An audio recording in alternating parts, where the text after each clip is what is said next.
Assalamualaikum warahmatullahi wabarakatuh. Perkenalkan, nama saya Tania Ardaningsi dengan NIM 22650021. Pada kesempatan kali ini saya akan mereview tugas saya, yaitu mengenai manajemen project, yaitu pada pembahasan materi 1. Langsung saja di sini pengantar, yaitu manajemen proyek perangkat lunak merupakan bagian yang penting dalam pembangunan perangkat lunak.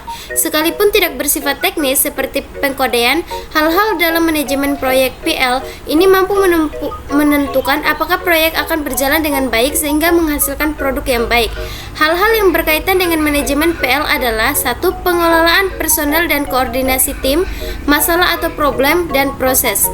Terminologi: manajemen proyek, aplikasi pengetahuan, keahlian, alat bantu, dan teknik untuk mengelola aktivitas proyek dalam menghadapi kebutuhan dasar atau stakeholders klien dan memprediksi berbagai hal yang berkaitan dengan proyek. Atau dengan kata lain, manajemen proyek adalah proses melingkupi perencanaan, menyediakan staf, mengkoordinasi dan mengarahkan dan mengontrol pengembangan sebuah sistem yang dapat diterima dengan biaya minimal dalam jangka waktu tertentu. Kemudian di sini ada manajemen personel, produk, dan proses. Pada bagian manajemen proyek perangkat lunak mengatur 4 hal, yaitu personel, masalah problem berkaitan dengan produk, kemudian proses, dan proyek tambahan tapi sangat penting. Kemudian 4 hal ini berurutan mulai dari yang paling penting. Personel dapat tempat paling penting karena personel yang baik dan tepat, maka 3 hal lain tidak bisa berjalan dengan baik. Di sini ada kategori personel. Proses pembangunan PL melibatkan banyak personel dan dikategorikan dalam 5 kategori. Pertama, manajer senior yang menentukan usaha yang dikerjakan dan pemegang keputusan dalam proyek. Kedua, manajer proyek atau teknis, pemimpin tim yang membuat rencana, memotivasi, mengatur, dan mengendalikan praktisi yang mengerjakan PL. Ketiga, praktisi yang mengerjakan PL. Kemudian 4, klien yang menentukan kebutuhan PL dan pihak lain yang berkaitan dengan hasil produk. Kemudian 5, pengguna PL yang berinteraksi langsung dengan PL yang dibangun. Lanjut, di sini ada pemimpin tim. Pemimpin tim PL di sini adalah manajer proyek. Seorang pemimpin tim diharuskan mempunyai keahlian terampil memimpin yang cukup. Seseorang tidak dapat menjadi pemimpin tim secara kebetulan, tetapi sungguh-sungguh karena punya kemampuan. Kemampuan secara personal oleh pemimpin tim.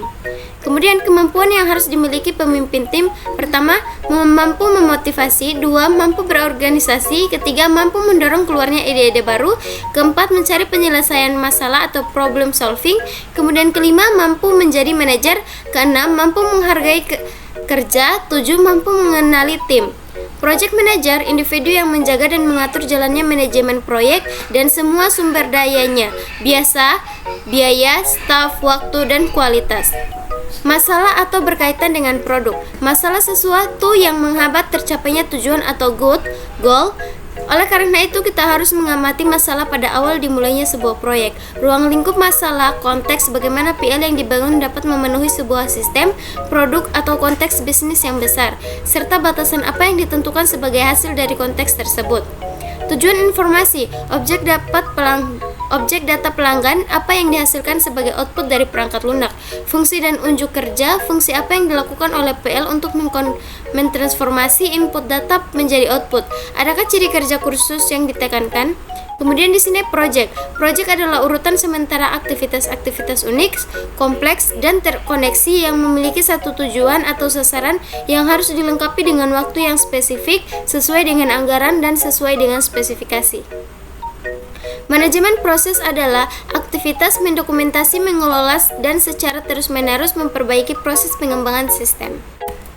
Di sini ada fungsi-fungsi dalam manajemen proyek. Pertama, scoping atau ruang lingkup, planning atau perencanaan, kemudian estimating atau perkiraan, lalu scheduling atau penjadwalan, organizing atau perorganisasian, lalu directing atau pengarahan, controlling atau pengontrolan, lalu closing atau penutupan. Nah, di sini ada project dianggap sukses jika mencapai tujuan utama, tepat waktu atau on time, sesuai anggaran atau on budget, kemudian kualitas yang memadai, kemampuan pemangku kepentingan, manajemen risiko yang baik, pelaksanaan yang efisien, pemenuhan persyaratan, penerimaan dan implementasi yang baik, lalu evaluasi pasca proses. Nah, di sini ada penyebab kegagalan suatu proyek. 1. Tujuan yang tidak didefinisikan dengan jelas. 2. Kurangnya rencana yang matang. 3. Manajemen risiko yang tidak efektif. 4. Kurangnya sumber daya yang mencukupi. 5. Komitmen yang kurang dari pemangku kepentingan. 6. Perubahan yang tidak terkendali. 7. Ketidakmampuan untuk mengatasi konflik. 8. Komunikasi yang buruk. 9. Ketidakmampuan untuk belajar dari kesalahan. 10. Tidak adanya pemantauan dan pengendalian yang cermat. 11. Perubahan lingkungan eksternal. Nah, di sini juga ada kompetensi manajer proyek. Seorang manajer proyek yang sukses harus memiliki beragam kompetensi dan keterampilan untuk mengelola proyek dengan efektif. Berikut adalah beberapa kompetensi yang harus dimiliki oleh seorang manajer proyek. 1. Pemahaman mendalam tentang manajemen proyek. 2. Kemampuan perencanaan yang kuat. 3. Kemampuan komunikasi yang efektif. 4. Kemampuan manajemen risiko. 5. Kemampuan manajemen sumber daya. 6. Kemampuan pemecahan masalah. 7. Kemampuan pengambilan keputusan. 8. Pemahaman teknologi dan industri. 9. Kemampuan manajemen waktu. 10. Kemampuan adaptable. 11. Kemampuan leadership. 12. Pemahaman tentang bisnis. Terakhir, kemampuan evaluasi pasca proyek. Nah, baik, mungkin itu saja penjelasan dari hasil review materi 1. Lebih dan kurangnya mohon dimaafkan. Wabillahi taufiq wal hidayah. Wassalamualaikum warahmatullahi wabarakatuh.